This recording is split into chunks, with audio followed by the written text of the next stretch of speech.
Before any surgery happens, one critical step decides if it's even safe to proceed. It's called the pre-op assessment.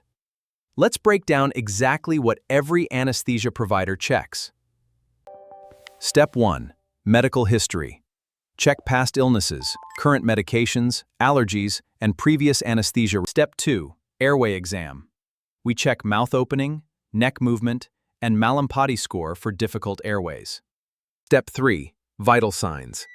Blood pressure, heart rate, oxygen saturation, and temperature, all recorded carefully. Step 4.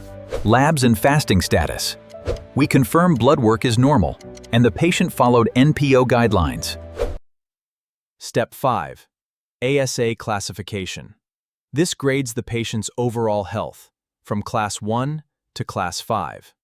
Step 6. Informed consent. The patient must understand risks, benefits, and the anesthesia plan clearly. Why does this matter? Because a missed allergy or undetected condition can turn deadly during surgery. Quick tip: always specifically ask about previous anesthesia reactions.